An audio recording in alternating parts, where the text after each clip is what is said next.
What's going on, everybody? Welcome back to Talkin Sports with Jake. Hope we're all doing well. First of all, my apologies for the last podcast getting cut off. It uploaded this morning from yesterday.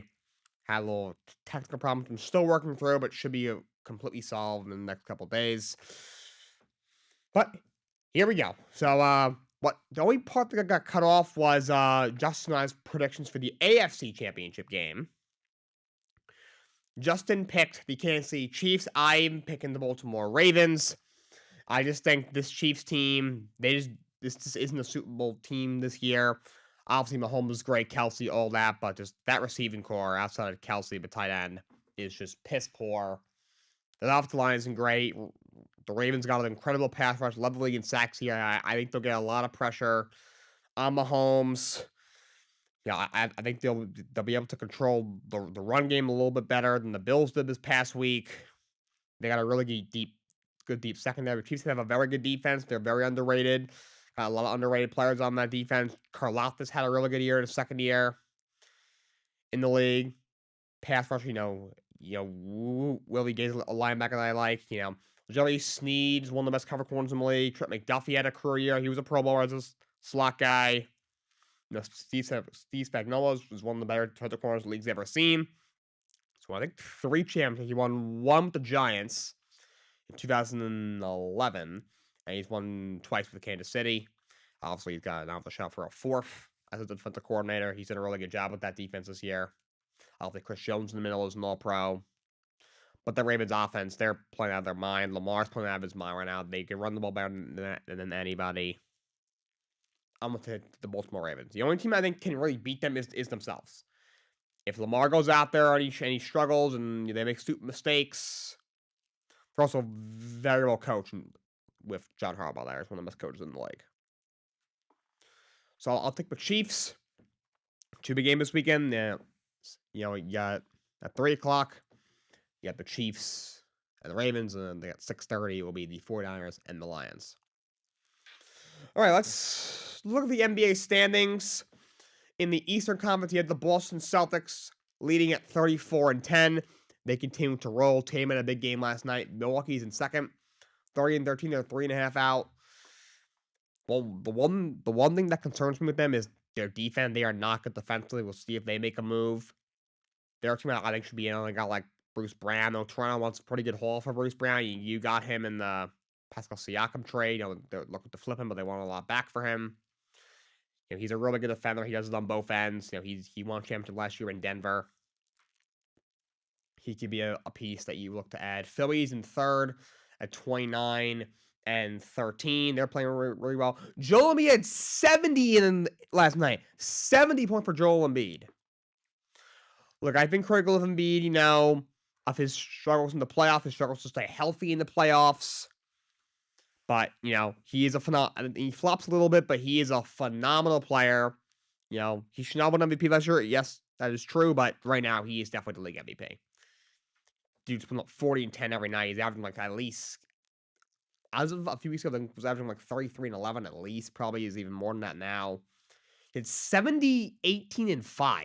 That is insane. He's one of 2 players with 65, I think 65-15-5 or 65-10-5 in the game. That's crazy. Absolutely insane. At Cleveland at 26-15. They've won 8 in a row, Cleveland. They are hot. And they got guys out there. So without their all-star point guard Darius Garland and a really good young center and Evan Mobley. So they're moving along. At the Knicks at 29-17. Those 2 teams might meet in the playoffs again this year. Knicks playing really well. They've won 7 of 9 since OG Anunoby came over. They've been completely different defensively. They've gone from one of the worst to one of the best teams defensively once they brought in OG Anunoby. And they're still looking to make another move. Jalen Brunson's blown out. Julius Randle's had a really good year. And you got other guys stepping up. Isaiah Hartenstein has stepped up in the absence of Mitchell Robinson down low. You have, Miles McBride. Deuce McBride is stepping up. He's getting a lot more minutes with he's basically taking over the role of Manuel Quickley. That 6-man, the number 2 point guard behind Jalen Brunson. DiVincenzo's had a good year. They're playing very, very well. Tibbs has done a good job with that team. You have Miami in 6th. They are at 24-19. They made a big trade. They have acquired guard Terry Rozier from the Charlotte Hornets, and they send Kyle Lowry and a first-round pick in 2027 to Charlotte. This is a good move for Miami.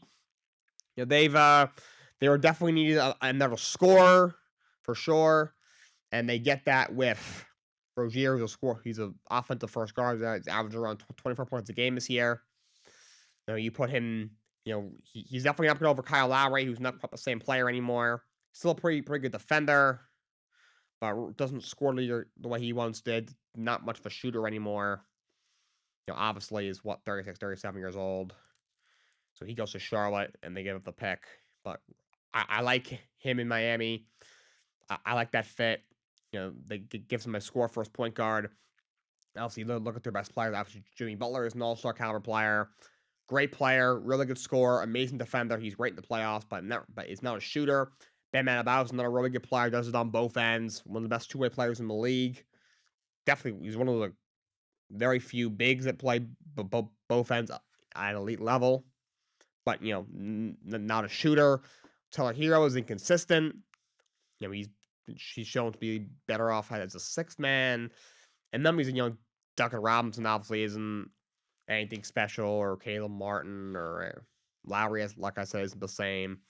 So now you get a legit scoring option in Rozier. You know, Charlotte, you know, it was easier for him to shine in Charlotte because there's really nobody else there. LaMelo Ball's missed a lot of time. You know, Brandon Miller, obviously, although been playing really well, obviously has ups and downs as a rookie. So maybe he won't average 24, but I can easily see him averaging 18, 19, 20, 21 a game in Miami. You know, he'll be their go-to guy from beyond the three-point arc.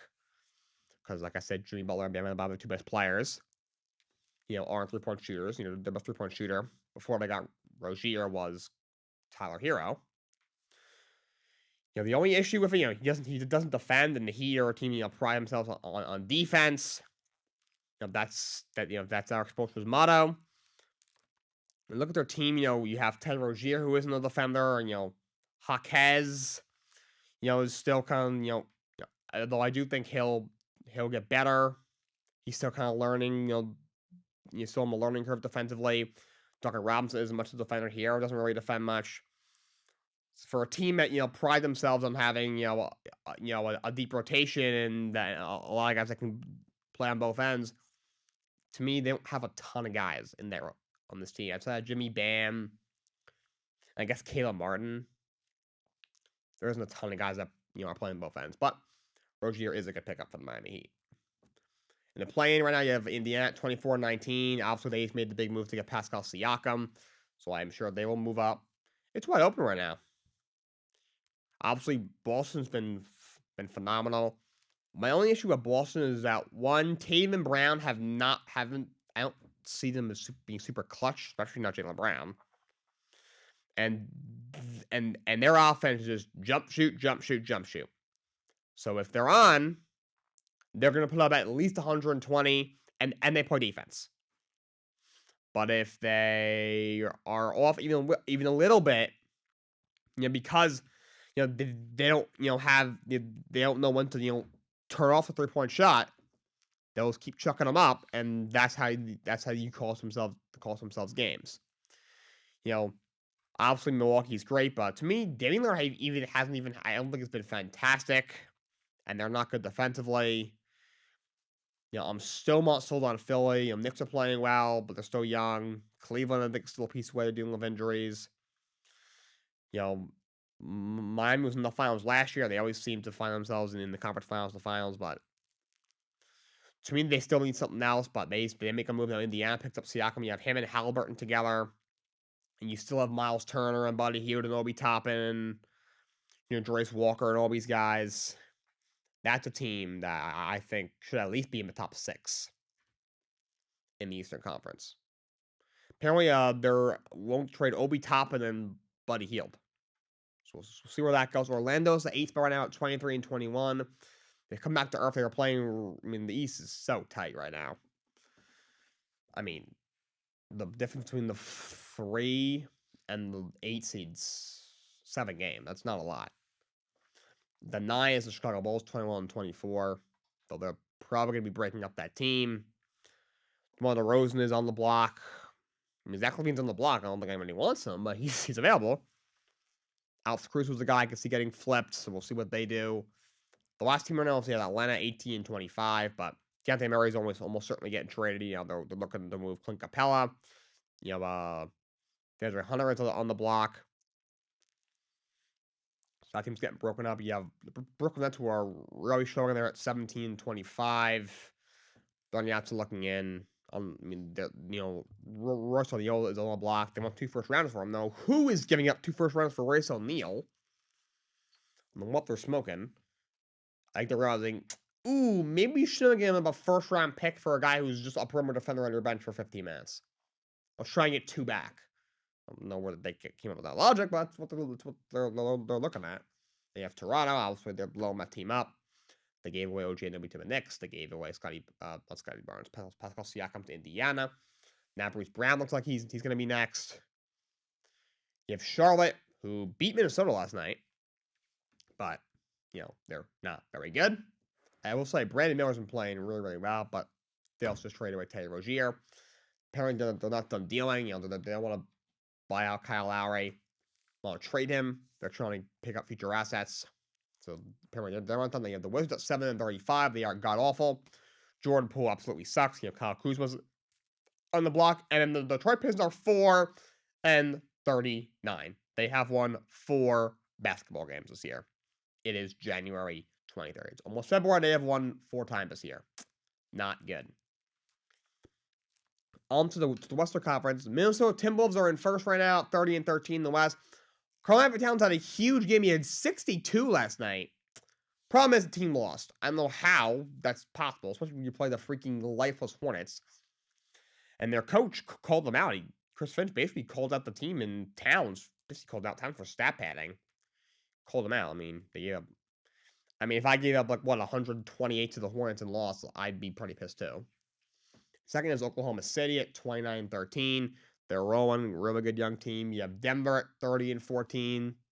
They're really good, obviously, with Jokic and company. You have Phoenix. To me, fourth is the Clippers. They are at 27-14. They've been playing really well. Phoenix is in fifth, 25-18. They're getting hot. They've won 6 in a row. Durant's had back-to-back 40-plus games. In sixth is New Orleans at 25-18. The first playing team is Sacramento at 24-18. West obviously is very tight. The whole NBA is very tight. East is no different. Dallas is the 9th spot right now. I know Dallas is looking for a third piece, next to Luka and Kyrie. They're looking at Siakam. He ended up going to Indiana. We'll see where they turn. The Lakers are at 9th. They're at 500 now, 22-22. That team just can't shoot. They're offensively, they're not very good.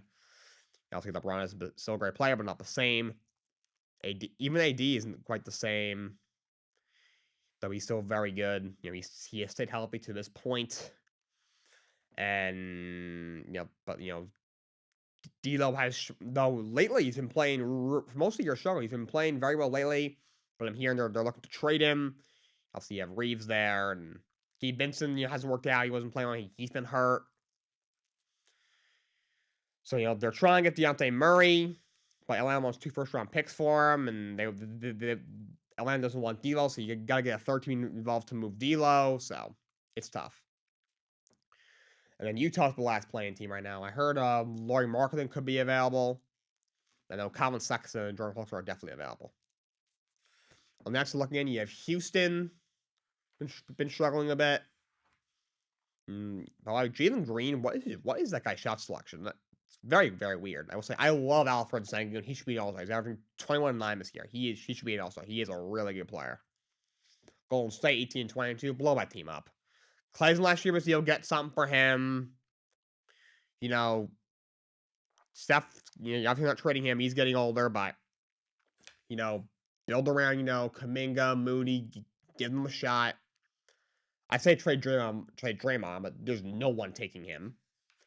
Yeah, Memphis 16-27, just one of those years for him. Ja only played 9 games this year. Marcus Smart's out long term. Mel doesn't been out long term. Steve Nam doesn't play him this year.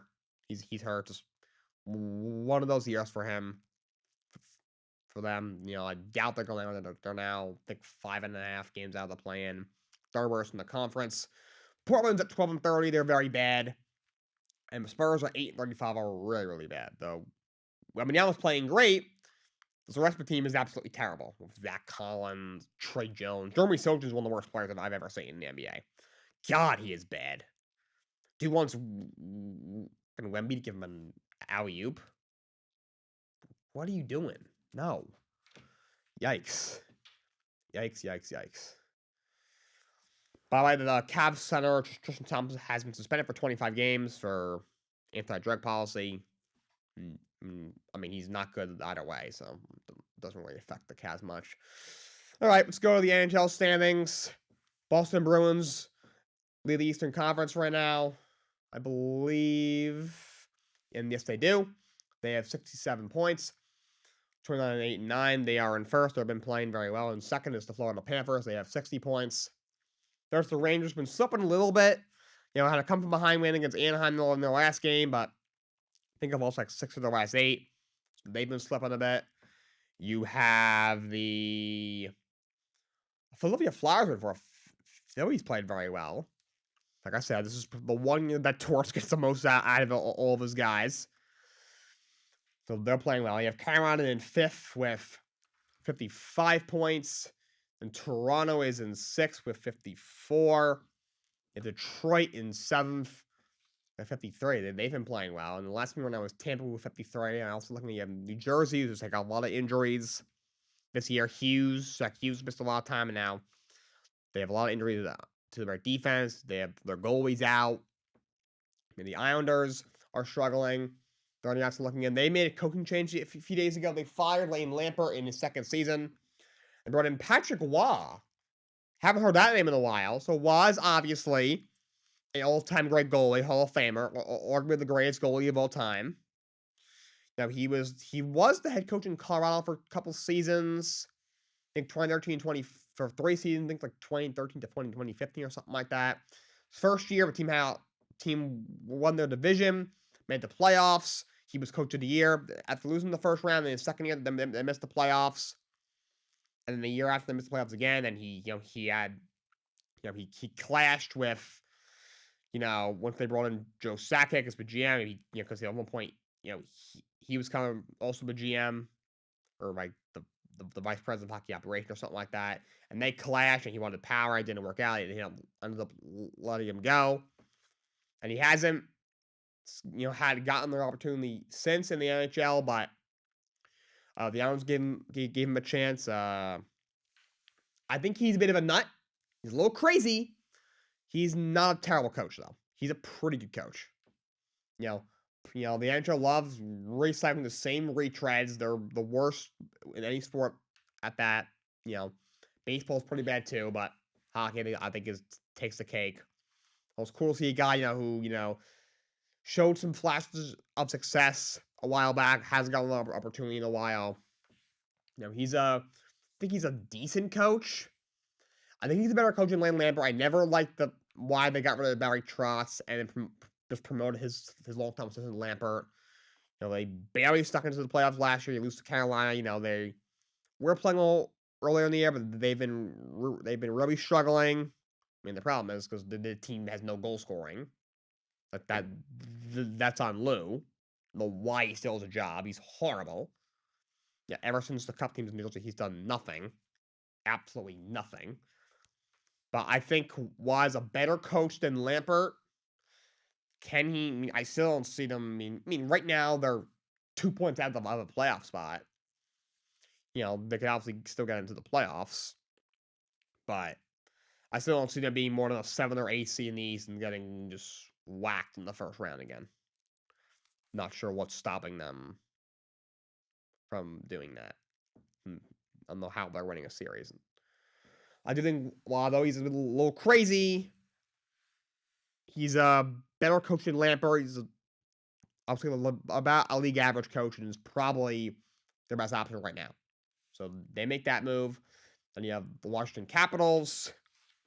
They have a young team. You have the Pittsburgh Penguins. They have been very disappointing this year. That team is just really old. So it might be time to make some changes. You have Montreal. You have Buffalo. And Columbus, who sucks. And Ottawa really sucks. Going to the Western Conference, you have Vancouver in first place with 68 points. Best team in hockey right now. Did not see that coming. You have Winnipeg in second with 64 points. Colorado in third with 63. Dallas in fourth with 60. Vegas also has 60, but they've played one more game. Yeah, that Edmonton is right up there in sixth in the conference now, 53 points. They've won 13 straight games. I think it's the most by a Canadian team ever, or at least in a while. Yeah, the Kings are in seventh, 53 points. Nashville in eighth with 51. I guess looking at you have Arizona, then Calgary, Seattle, who was red hot at one point. Now they're come back down to earth. You have the Blues. The coaching change hasn't helped a whole lot. You have Minnesota's not very good. Again, coaching change did not help there. Also didn't help in Ottawa, but did help in Edmonton. You have Anaheim, who's just pitiful. Now, I think Zegras is out long term. The Blackhawks are really bad. They obviously don't have Connor Bedard. And the Sharks, I don't even know why they're still a hockey team, to be honest. They absolutely suck. I'm not sure why David Quinn still has a job. That team is very, very bad.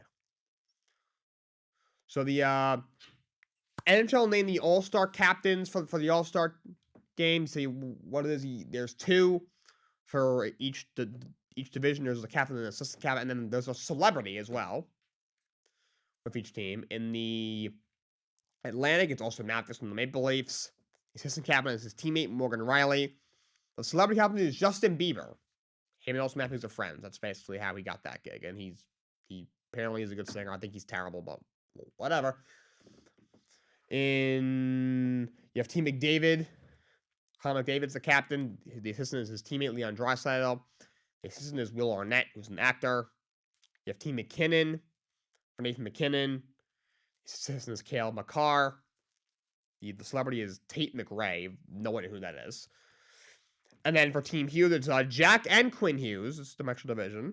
You have Jack from the New Jersey Devils, the Metropolitan, and then Quinn Hughes from the Vancouver Canucks. They are co-captains. And the celebrity is Michael Bublé, famous singer. He has every, a zillion Christmas songs. Basically the only other known Christmas music singer along with Mariah Carey. So that's something about the NHL announced. Capitals extended Alexei Protas. I'm not sure if I pronounced his name right. They gave him a 5-year deal with I think a little over $3.3 million a season. Young defenseman, his first full year in the league, started in the league, first full season. He's got 3 goals and 15 assists, 18 points on the year. He was extended by the Washington Capitals, still only 23 years old. Corey Perry's back in the NHL. He has signed with the Edmonton Oilers. Of course, Corey has been around a long time, with Anaheim for a very long time. Won a cup there, was one of the best goal scorers in the league for a while. He's bounced around last few years. He was in Tampa.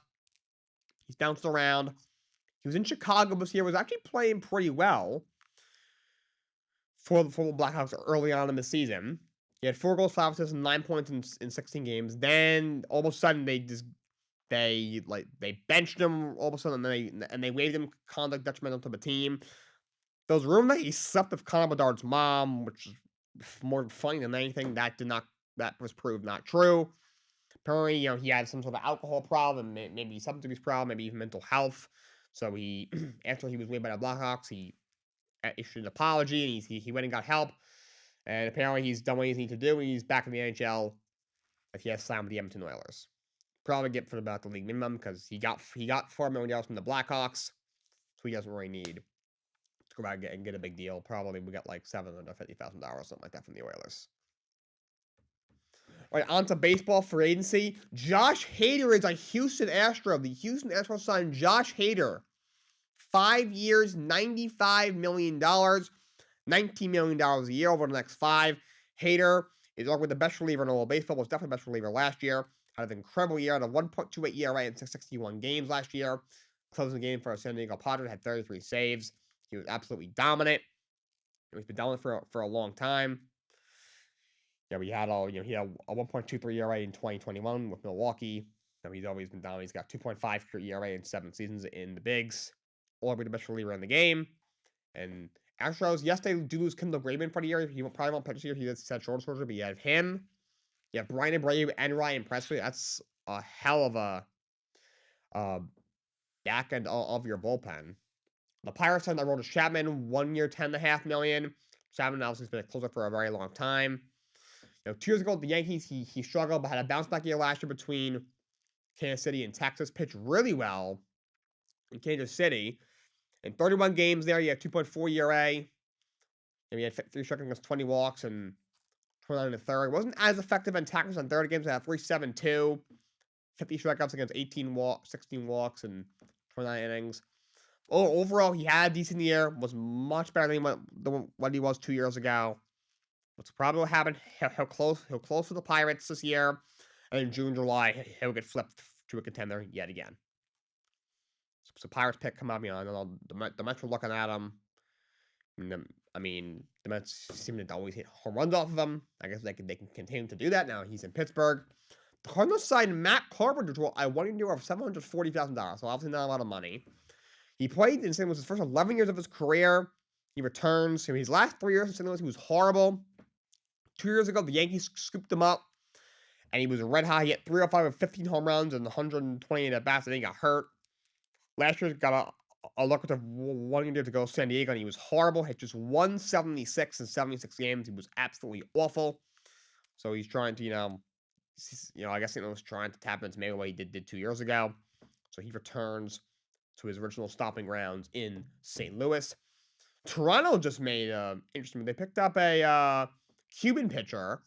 Yario Rodriguez got a 4-year deal with $32 million. He was mainly a reliever in Toronto, but he was a starter in the World Baseball Classic for Cuba. He's expected to compete for a rotation spot. The top 3 are pretty much locked in with Kevin Gausman, Chris Bassett, and Jose Barrios. From the last 2 spots, you have Alek Manoah, who, of course, 2 years ago was a stud, but last year obviously had a really rough year. And then, you had, after that, it's a little murky. Maybe Yusei Kikuchi. Last year, he had in Cuba, he made 2 starts, went 7 in the third inning, 10 strikeouts, and 6 walks. He had, he was 6-2. The last time he pitched, in 2022 in Cuba. He pitched great at 1.15 ERA, a 0.9 WHIP. But he will compete for a starting rotation spot in Toronto this season. The Angels signed Robert Stevenson, 3 years, $33 million. He had a very good year last year. Robert Stevenson, he was in Colorado, maybe? He had 60 games. He had 3.1 ERA, 52 in the third, 77 strikeouts against 16 walks. He had a very good year. He was the Reds. He came up as a starter for the Reds and then eventually moved into the bullpen. But he had a very good year last year.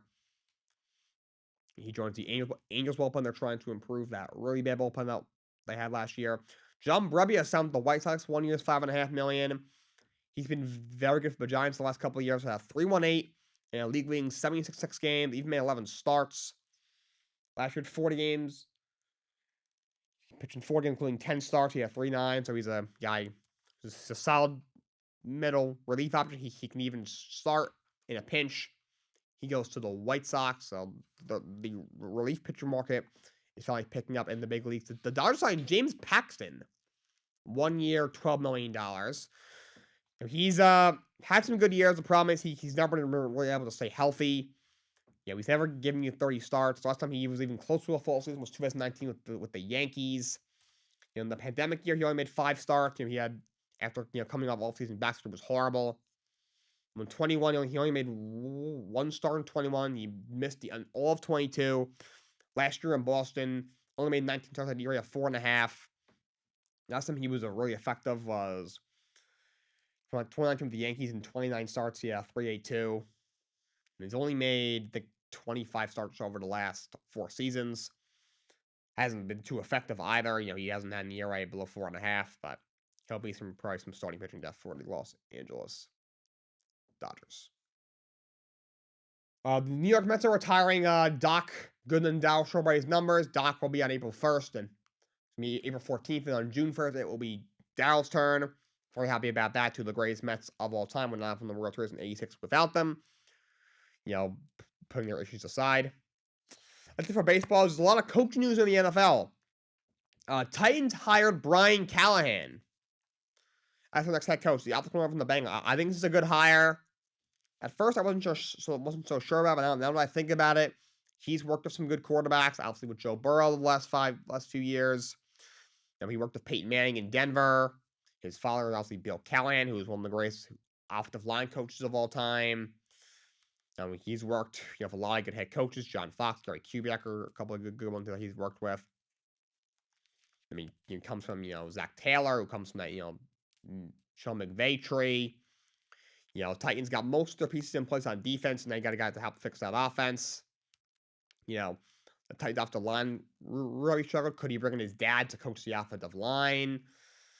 With T. Higgins being a free agent, could T. Higgins follow up to Tennessee?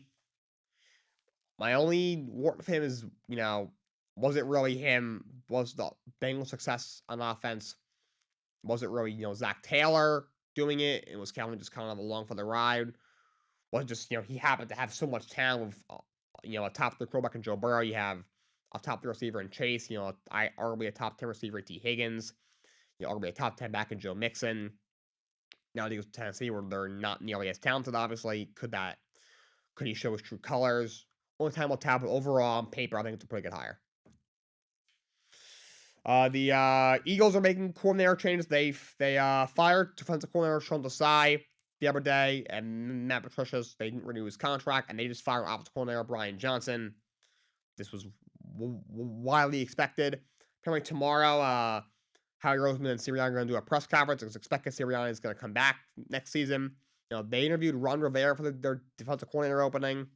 Before taking the head coach job in Carolina. He was the defensive coordinator of the Chargers for 3 seasons, in 2009 to 2010. So he's an option. The Jaguars hired Ryan Nielsen as their defensive coordinator. He was the defensive coordinator in Atlanta last year. They had a solid defense last year. It's a decent hire. Definitely needed a change from Mike Colbell. That did not work out last year. So, pretty good hire. We'll see what happens. The Lions just signed Zach Ertz to their practice squad. He's expected to be on the active roster because their backup, Brock Wright, is hurt. And also behind Laporta. He had 27 catches in Arizona in 7 games before he got let go. The Chargers interviewed Jim Harbaugh. Second time, they appear to be lasered in on him. I would not be surprised if he's been named their head coach for the next couple of days. Before we close out, we have a lot of news in wrestling. So, World Heavyweight Champion Seth Rollins, he hurt his knee. He's a torn MCL and a torn meniscus. He's expected to miss 3 to 4 months, but he's expected to be back in time for WrestleMania. It appears the plans for him to fight CM Punk. Obviously, that whole rivalry, which is obviously in real life because they hate each other in real life. My guess is CM Punk will win the Royal Rumble and will challenge CM Punk and will challenge Seth Rollins, rather. So hopefully he's okay. He's not expected to vacate the title. I'm going to recap Raw probably tomorrow. The Rock has been named to the TKO board, the joint thing between WWE and UFC. He's been named to their board, so very interesting there. Of course, he may be main eventing WrestleMania with Roman Reigns. Cody Rhodes might be involved as well. Kevin Powder has been taken off SmackDown as the lead announcer. I heard a lot of people weren't happy with him, so that's why they took Michael Cole off SmackDown, put him only on Raw again to give KP a chance to show what he's made of, and didn't impress a lot of people. To me, he was just kind of okay. I liked him better as a backstage interviewer. They have not named his replacement. This is going to happen after the Royal Rumble, which is actually this Saturday. So, but he's off SmackDown. So we'll see what they go there. And starting in 2025, Monday Night Raw will be exclusively on Netflix. Netflix and Raw reached a 10-year deal worth $5 billion. Netflix paid WWE $5 billion to have Monday Night Raw starting in January of 2025, so in about a year from now. Monday Night Raw will be on Netflix exclusively. I think a lot of sports will start doing this, going on streaming exclusively in the next few years. Starting in October of this year, Friday Night SmackDown is going to be on USA Network, so where Raw is now, they're currently on Fox. They're going to flop over, and then NXT will be on the CW starting October of this year. Only other thing I have to announce is Sean Strickland lost the UFC middleweight belt to Duplessis. It's the same guy that was running his mouth about his whole thing with. I'm not going to get into what. He's obviously very outspoken about certain issues. Some people hate him. Some people like him. I could care less. And Nick Dunlap might not know who he is, but he is the first amateur to win on the PGA Tour since 1991. He won the American Express Open, so congratulations to him. All right, that's all I got for you guys today. Until next time, so long, and have a great day.